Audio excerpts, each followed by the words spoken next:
Hey everybody. Hello. Happy Tuesday. Happy Tuesday. It is 8:33. We made it. We made it. I know I said between 8:30 and 8:33.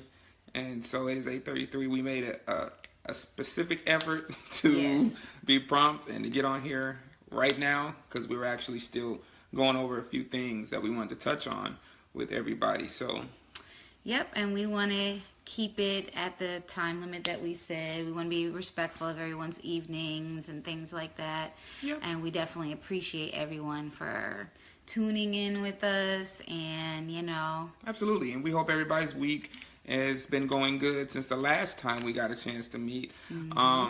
We are just, you want to just wait 1 minute? What's up, Mike? That's my producer friend, Mike. Oh, okay. He said, "What up, my people?" What's going on? What's going on? And him and his wife have the book. Oh, nice, man. Like, this is the thing. I was actually, I forgot what I was doing, but I had some time alone. I think y'all were gone. Okay. That's the only time I have some time alone. Right. And I was with my thoughts, and since we were doing this, I really had a lot of time to think about our marriage and think about other people, not other people's marriages like that, but the fact that the priority of making your marriage great isn't as big as it should be. A lot of people think it's not that serious. A lot of people kind of wake up going from day to day like, okay, if we end up good, we'll end up good. If we end up bad, then we'll just get a divorce, or I'll just make it work, or we'll stay together for the kids. And the Holy Spirit was talking to me about how it's a lot deeper than just waking up every day, letting, the day decide where your marriage begins and ends. We work on so many other things in our lives. We work on our bodies. We work on our jobs. We work on our jump shots. We work on our cars, but people won't work on their marriage, And so it's just like anything in life. You get in what you put out. Definitely. So that's the main reason why we started doing this, because it helps us work on our marriage. And we also, kind of are tired of seeing the trend of marriages being under attack and ending the way they're ending. I was heartbroken when I just read about Jill Scott getting a divorce or filing for divorce, and they got married June of last year. Yeah. Marriages are definitely under attack right now. Even mainly within the church. Within the pastors, preachers, deacons, and that's not a reason I was scared, but you kind of sit there and think, man, these guys are good men, or supposed to be good men. Are they better men than me? And if they couldn't do it, can I do it? But it's like they were married to the wrong thing. You're married to your ministry.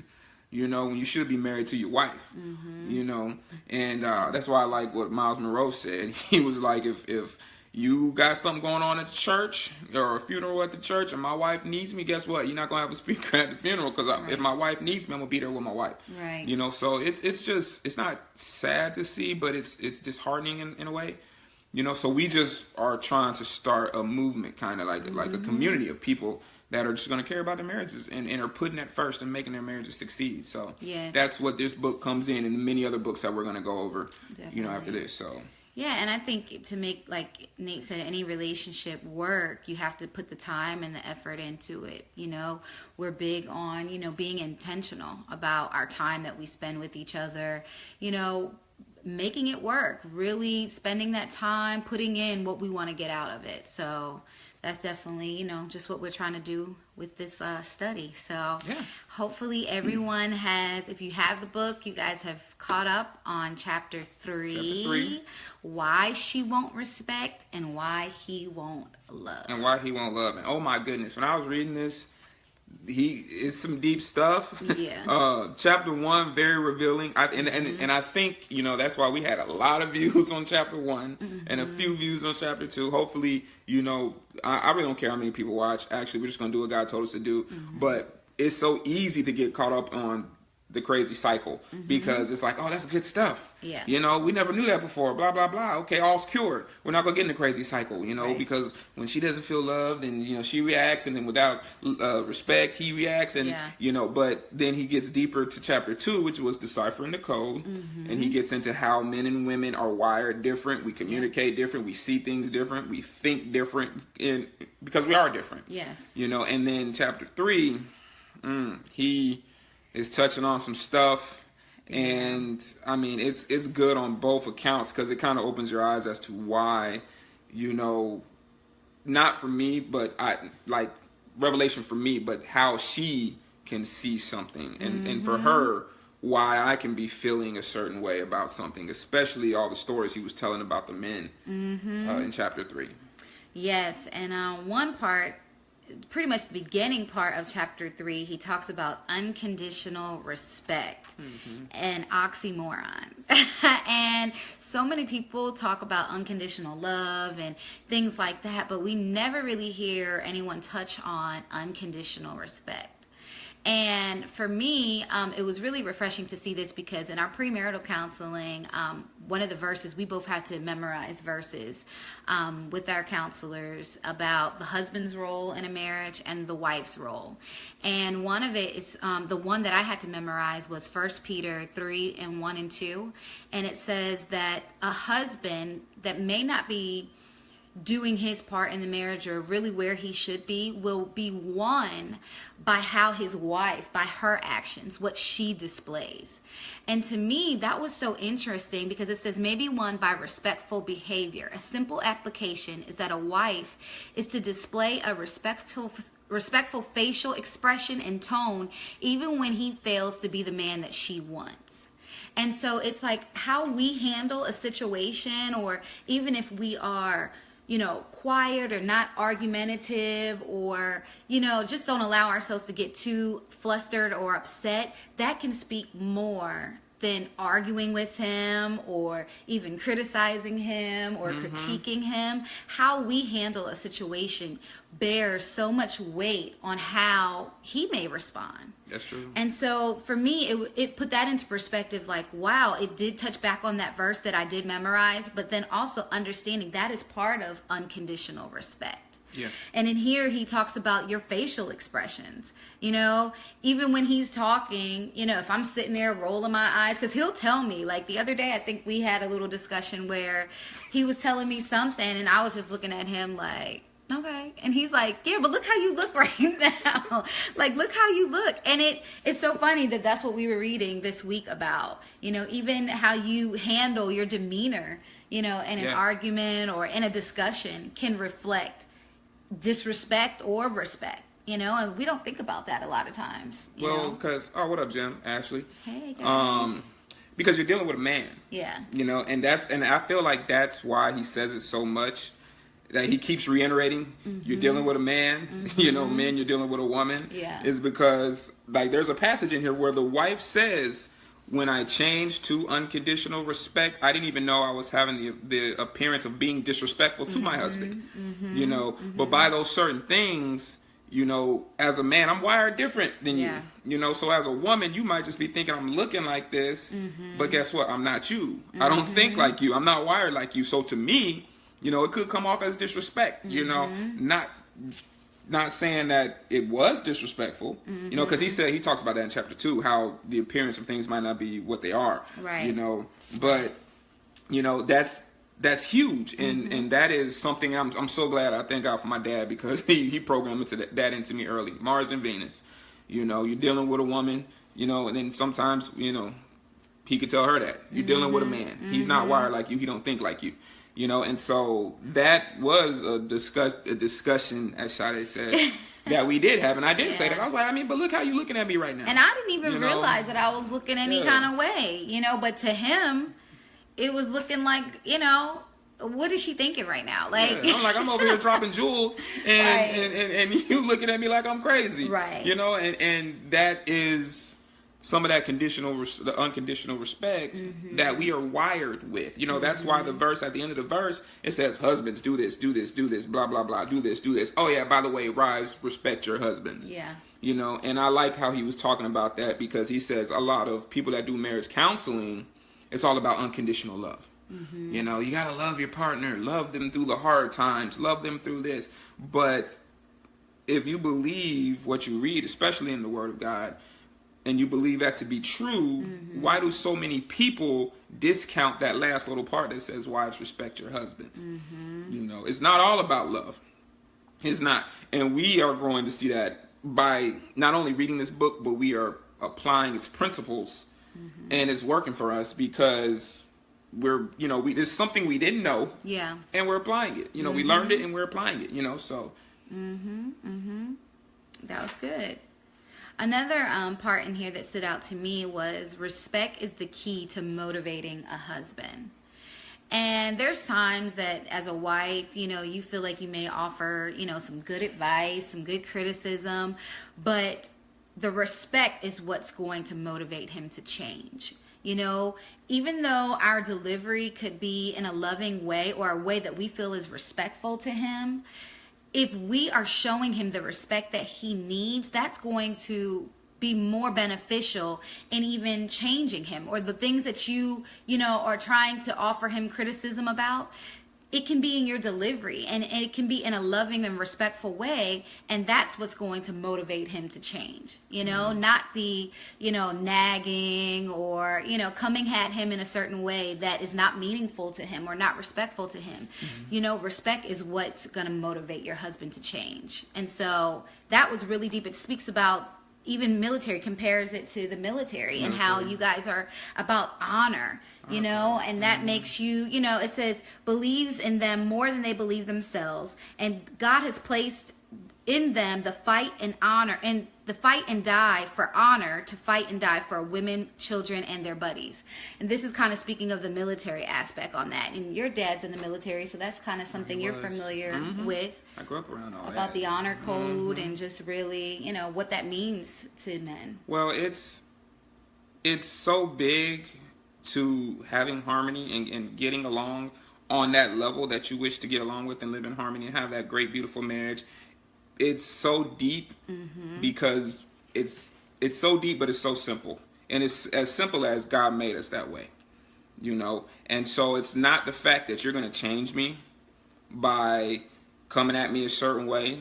You're not going to change me, for how God made me by prayer. Because God's going to look at you, God, please change him. God's gonna be like, I made him that way. And I made him that way for a reason, And I think there's a passage in there. He talks about, they did a survey. And they asked the men if they would rather be, in so many words, in an unloving environment or environment that was disrespectful. And 68% of the men said they would rather be like in an unloving or by themselves environment than be disrespected. Right. You're talking about living in isolation or possibly being in an unloving environment, because that's not what drives the man. It's not love. It's respect. Yes. And then flip-flop that, the women, it's love. Now not to discount the, either one of them. For both of us, we need love too. And love does drive us too. But it's kind of like food and water. He says that, you can survive longer without water than you can without food. Right. So to the man, love would be the food. Respect would be the water. I need water more than I need food. So respect is what I need more to make me tick, to make me change, to get me to do what you want me to do. It's all about the respect. Yes. And then it also talks about as a wife gets used to the idea of respecting her husband, she likes doing it. And of course, her husband is pleased also. But the most important, the husband is triggered to give his wife the unconditional love. So as you create these habits of showing respect, it won't even be like a task. It won't even be something that you constantly are thinking of. It's just going to become second nature. And in that, it's going to be second nature for him to start showing you the love that you need. Yeah. And so to me, that was a good point in there. That was a good point. And let me see, I underlined something. There's also so much. We try to really kind of we do jump and pick at what we want to talk about, because he said, where's my little light brightness? Because it's so many different things that, we try to compile into a good 15 minutes to talk about. And we're kind of almost at our 15 minutes. We are, and we normally go over, but, we kind of made it an effort to stay below 15 minutes. And sometimes, it's not a show, so it's not like we got sponsors or like TV commercials. We'll be right back after this, but sometimes we'll go a little longer, sometimes we'll go a little shorter. But there are some things in here that I know a lot of the men can relate with. And one of them was, what I underlined here was, why do some women feel so free to make comments like, you're not the man I thought you were? You know, and when you look at that statement, to me, that this is why marriage is one of the hardest things you'll ever do in your life too, is because you are around somebody so much, and you're so comfortable with them, that a statement like that could then be kind of like okay to say. Yeah. So I'm just gonna let you know how fresh that I am, and it's gonna fly out your mouth so easy. You know, and once it comes out your mouth, you can't take it back, even if you apologize for it. You know, I guarantee you, you're still gonna be thinking about it, like, I can't believe she said that. You know, it's not gonna be over. You know, but it says, you're not the man I thought you were, you know, to their husbands, and expect them to remain unaffected. How do wives expect husbands to respond with love to this kind of barrage? And at the same time, how do men get themselves in such a pickle by being so blind in the first place? And then the first line of the next paragraph, it says, when I talk to wives, they have no trouble grasping the concept of unconditional love. Why? Because that's how they're made. That's how they're wired. You know, so it's kind of like unconditional respect. I mean, and that's kind of a foreign concept to most married women, because God didn't put that in you like that. Right. You know, but he did command it. Yes. Wives, respect your husband. And that's why we said in the previous videos that he did command that. So. Yep. That's good, babe. Yeah, you got anything else? No, that's really it. This chapter had a lot of good points.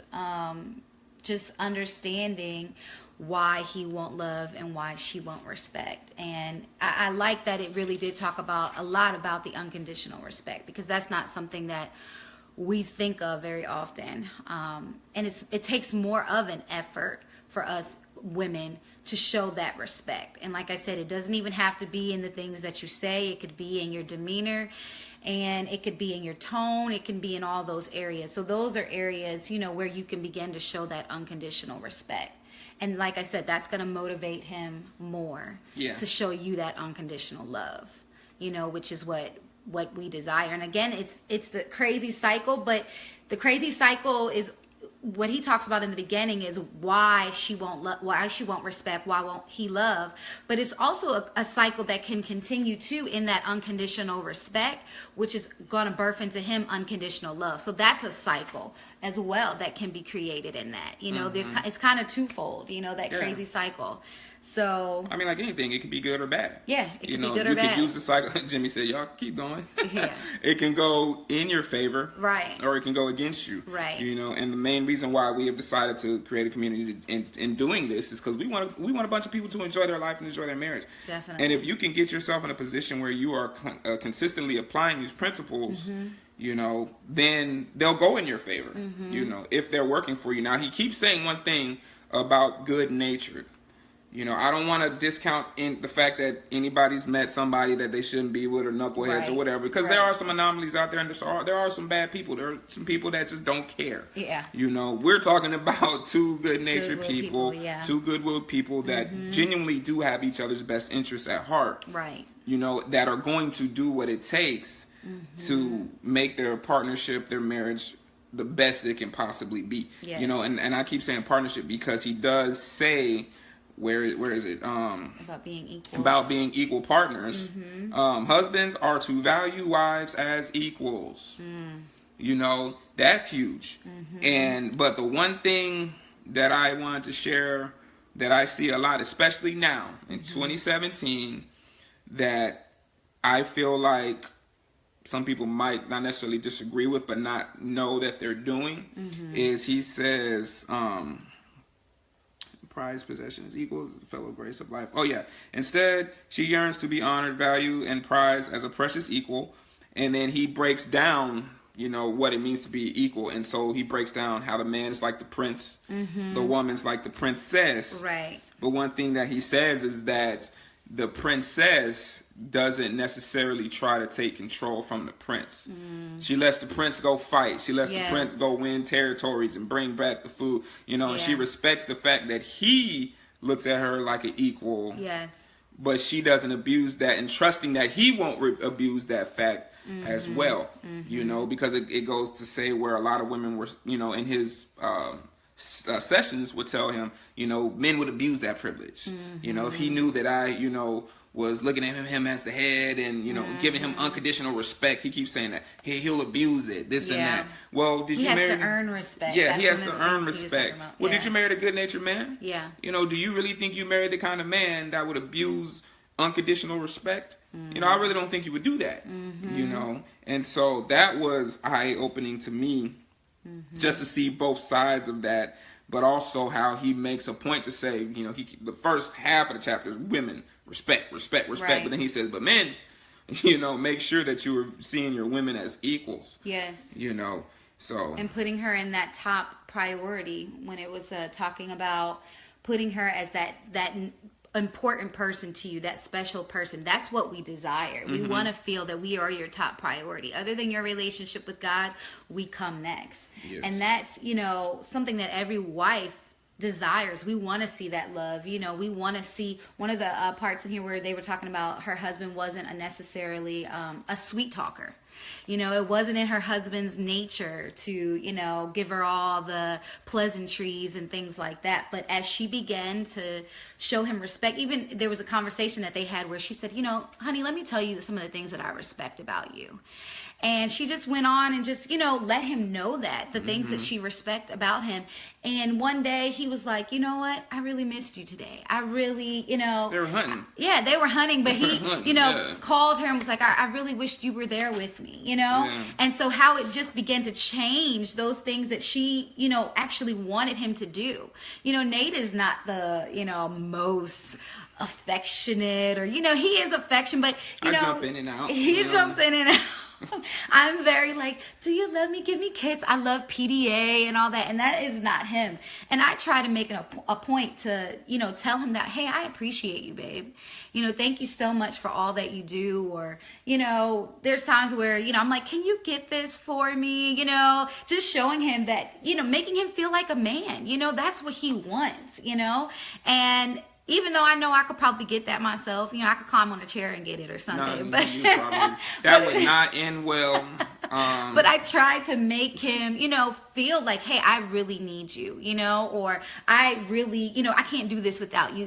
Stroking that ego a little bit, because that is what, that's what's going to motivate you. Then when I do those things, then I catch him now and again, putting his arm around me, while we're out, or, doing little things like that. So just in those simple gestures, just showing respect in those areas, you can get what you're looking for from them without even, pressing the issue, And so it's just the little things that can make a difference. I thought that was great when they said that. I remember the first message she sent me that said, I respect you. Yeah. And I didn't get it until, you guys can't see, but we have a sectional. It's a couch. And normally, even though she's the short one, she's on the long end. Yeah. And I post up on the shallow end. And so she was laying here, and I don't know if she was watching TV or a movie, but I get over here, and I get in my corner, and I look at my phone, and it's like, I respect you, this and that. And I looked at her, I said, what do you want? Yeah. I was like, I said, what's going on? Right. I was like, what do you need? What do you want? But to hear that, right. It was kind of like, man, that's awesome, and it changed my, because I wasn't really having a good day. She didn't, know what was going on throughout the day. But it changed my whole perception of how my day was going. It changed my whole mood. It changed everything that happened after that. Yeah. Because I could have went from here to here, if something had happened that didn't go my way, or if something, I might have been going for a nice long walk or something. But to see that, it was a revelation to me, and it felt really, really good to all the women that haven't done that or haven't tried to see what happens. It feels amazing to the dude. Yeah. To be like, man, not only does she love me, but she respects me. You know what I'm saying? And so I really enjoyed that. So that's definitely a true story there. As a matter of fact, I'm looking at a sentence. It says, respect does something to the soul of a man. God made him that way. There's nothing that we are going to do on this earth as humans to get around that. Yeah. Nothing. It's kind of like gravity. If God made us that way, that's what's going to make us tick. That's what's going to get us from A to B. Like I said, love is important, but to us, it's respecting and love. To the woman, it's loving and respect. We know that respect's important to her as well. We're not discounting that. Right. We're just saying the priorities where they lie is love and respect. So I think the last thing I want to touch on is almost the first thing you touched on, was about when the woman tries to correct the man. I'm trying to find the passage. But he goes on a little, not a tangent, but he talks about how the men feel. And whoever read chapter 3, you'll see it in there. Yeah. He talks about how the men feel about, or how they react about, when a woman basically comes at them with criticism, tries to correct them, tries to change them, and we were just talking before we got on about that same passage, and anybody that knows me knows I like to research. I like a lot of pastors. One of my favorites was Dr. Miles Monroe, who passed away in that plane crash. He's from the Bahamas. If anybody is watching this, y'all look up Dr. Miles Monroe on YouTube. He has some great messages about really marriage for both men and women. But one thing he said, he was getting on the dudes, and he started off, he was talking to the women. He said, "Don't worry, fellas, I'll get to y'all." But he was talking about how it's the man's job to cultivate the woman, and to make the woman, to make the woman not better, but to cultivate the woman. And he said, men, if you have a woman and you look at that woman in 10 years and you don't like the package that you see, and guess what? It's your fault, because you didn't do your job in cultivation there. And so I kind of tied that into what he was saying here, and why men innately respond like that, because sometimes the roles can get reversed and replaced, especially the way society views marriage now, and the man-woman relationship. You watch almost any sitcom, any cartoon, you see the man's the buffoon. The woman leaves the house, she comes back, kid hanging from the chandelier, the walls on fire, the dog done broke 3 legs, and the baby's eating out the garbage. Almost any cartoon, any show, whatever. And that's the way society has flip-flopped it, and we've accepted that. But it's not the truth, and that's not what our true roles are supposed to be. And that's why so many marriages are in trouble, and so many relationships are in trouble, because we're naturally going against how we've been built and programmed to act. That's good. So I thought that was really, really important, and I took a lot from that. But this, if you haven't read chapter 3 yet, and you're just taking some of the notes, and you're like, okay, we'll get to it, we'll meet y'all at chapter 4 next week. Trust me, this bad boy, this chapter was really, really deep, and he touches on some stuff, man, like, it might hurt your feelings in some instances, because you might have said some of the stuff, or you might have done some of the stuff, like, and this is my last point. He says, when he says, men don't know how to deal with the fact that they aren't respected, and they can't put a voice to their feelings, which a lot of women don't understand, because women fight and communicate with words. The husband thinks. It says, well, if that's the way she feels, there's nothing I can do. If I have to earn her respect, and I'm that bad of a person, then I guess I'll just forget it.